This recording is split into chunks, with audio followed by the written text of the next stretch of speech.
পুরো বিশ্ব যেন এক মুহূর্তের জন্য থমকে গেল যখন ইরান এমন একটা কাজ করে দেখালো যা সত্যি বলতে কেউ কল্পনাও করতে পারেনি। মধ্যপ্রাচ্যের আকাশে একটা উজ্জ্বল রেখা টেনে ইরান লঞ্চ করল তাদের একেবারে নিজস্ব জিপিএস স্যাটেলাইট পার্স 3। এটা কিন্তু শুধু একটা স্যাটেলাইট না, এটা হলো ইরানের সামরিক প্রযুক্তির ইতিহাসে একটা বিরাট বড় বাঁকবদল। চলুন এই পুরো বিষয়টার গভীরে যাওয়া যাক। ঘটনাটা কিন্তু খুব বেশি দিন আগের না, মাত্র ৩ মাস আগের। ইরান যখন ইসরায়েলের ওপর শয় শয় মিসাইল আর ড্রোন দিয়ে হামলা চালালো, তখন একটা অদ্ভুত জিনিস দেখা গেল। ওদের বেশিরভাগ দামি মিসাইলগুলো লক্ষ্যবস্তুতে না পৌঁছে গিয়ে পড়ল মরুভূমিতে। এটা ইরানের জন্য একটা বিশাল বড় সামরিক ব্যর্থতা ছিল, যা তাদের একটা প্রধান দুর্বলতাকে সবার সামনে এনে দিল। আর ওই সামরিক ব্যর্থতার পরই কিন্তু ইরানের সর্বোচ্চ নেতা আয়াতুল্লাহ আলী খামেনি এই কথাটা বলেন।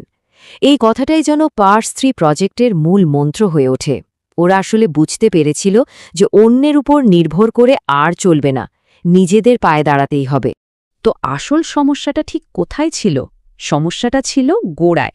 ইরানের সবচেয়ে আধুনিক আর শক্তিশালী অস্ত্রগুলো পথ চেনার জন্য পুরোপুরি নির্ভর করত বিদেশি জিপিএস সিস্টেমের উপর, আর এটাই হয়ে দাঁড়িয়েছিল ওদের সবচেয়ে বড় দুর্বলতা। ব্যাপারটা একেবারে জলের মতো সোজা। একদিকে ইরানের মিসাইল, ড্রোন, যুদ্ধবিমান সব কিছু চলত আমেরিকান জিপিএসের ইশারায়।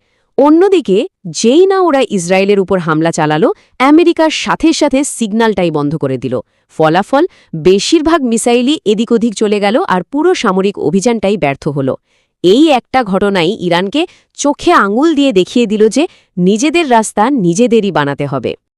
আর এই সংকট থেকেই কিন্তু একটা নতুন সমাধানের জন্ম হল। ইরান অত্যন্ত গোপনে তাদের নিজস্ব একটা ন্যাভিগেশন সিস্টেম তৈরির কাজ শুরু করল। বিশাল এক প্রকল্প, যার নাম দেওয়া হল পার্স 3। তাহলে এই পার্স 3 আসলে কি?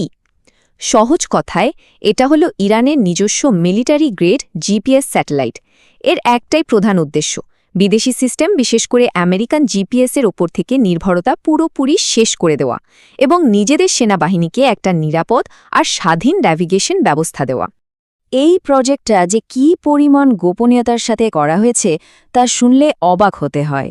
এটা তৈরি হয়েছে মাটির প্রায় ২০০ ফুট গভীরে একটা গোপন ল্যাবে, আর এর পেছনে কাজ করেছেন হাজার হাজার ইরানি বিজ্ঞানী আর ইঞ্জিনিয়ার। মনে করা হয় এই বিলিয়ন ডলারের প্রজেক্টে চীন বা রাশিয়ার মতো দেশগুলো প্রযুক্তিগত আর আর্থিকভাবে সাহায্য করেছে, কারণ এর সিগন্যাল কোডিং নাকি চীনের বেইদ নেটওয়ার্কের সাথে অনেকটাই মিলে যায়। আচ্ছা, এবার আসা যাক আসল কথায়। এই স্যাটেলাইটটা কেন এত বড় একটা গেম চেঞ্জার? এর এমন কিছু ক্ষমতা আছে যা কিনা পুরো অঞ্চলের সামরিক চিত্রটাই বদলে দিতে পারে। সবচেয়ে বড় ক্ষমতা হল এখন সবকিছু ইরানের সম্পূর্ণ নিয়ন্ত্রণে। মানে এখন থেকে ইরানের মিলিটারি তাদের ড্রোন আর মিসাইলগুলোকে নিজেদের সিগন্যাল দিয়ে চালাবে, যেটাকে বাইরে থেকে কেউ ডিকোড করতে পারবে না। সোজা কথায়, বাইরের কোনো দেশ আর চাইলেও তাদের অস্ত্র সিস্টেমের নাক গলাতে পারবে না। শুধু নিয়ন্ত্রণই নয়, অ্যাকিউরেসি বা নির্ভুলতাও একটা বিশাল ব্যাপার।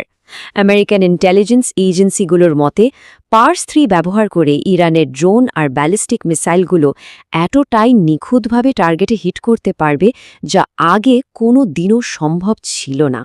এর একটা অসাধারণ ক্ষমতা আছে, যাকে বলা হচ্ছে ব্ল্যাকআউট ক্যাপাবিলিটি।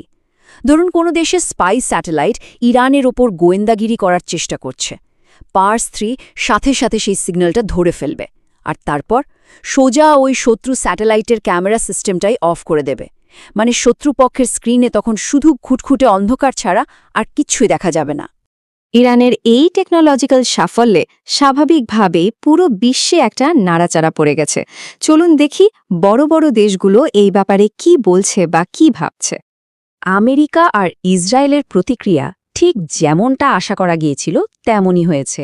আমেরিকা তো রীতিমতো অবাক এবং ইরানের মিসাইলের অ্যাকিউরেসি নিয়ে খুবই চিন্তিত। তারা এটাকে আন্তর্জাতিক আইনের লঙ্ঘন বলে নিন্দা করছে। অন্যদিকে ইসরায়েলের জন্য এটা একটা বিরাট মাথাব্যথার কারণ তারা এখন জানে ভবিষ্যতে ইরানের ড্রোন বা মিসাইল জ্যাম করা প্রায় অসম্ভব একটা কাজ হবে। তাহলে মূল কথাটা কি দাঁড়ালো? এই একটা প্রযুক্তি মধ্যপ্রাচ্যের সামরিক ক্ষমতার ভারসাম্যে একটা বড় ধরনের পরিবর্তন এনে দিয়েছে। এটা এখন আর শুধু একটা স্যাটেলাইট নয়, ক্ষমতার একটা নতুন প্রতীক। দেখুন, এখন পর্যন্ত নিজেদের স্যাটেলাইট ন্যাভিগেশন সিস্টেম কিন্তু হাতে গোনা কয়েকটা দেশেরই ছিল, মানে একটা এক্সক্লুসিভ ক্লাব বলতে পারেন। আমেরিকা, রাশিয়া, চীন, ইউরোপিয়ান ইউনিয়ন আর ভারত। আর এখন সেই এক্সক্লুসিভ ক্লাবে নতুন একজন সদস্য এসে গেছে, আর সেই সদস্য হল ইরান। এটা যে ওদের প্রযুক্তিগত ইতিহাসে কত বড় একটা অর্জন তার বলার অপেক্ষা রাখে না, আর এটা বিশ্ব রাজনীতির জন্য একটা নতুন চ্যালেঞ্জ। তো শেষ প্রশ্নটা হল, নিজের আকাশের তারা এখন ইরানেরই নিয়ন্ত্রণে। তাহলে ইরান কি এমন এক ভবিষ্যতের দরজা খুলে দিল যা তার শত্রুরা আর কখনোই বন্ধ করতে পারবে না? এর উত্তর হয়তো সময় দেবে।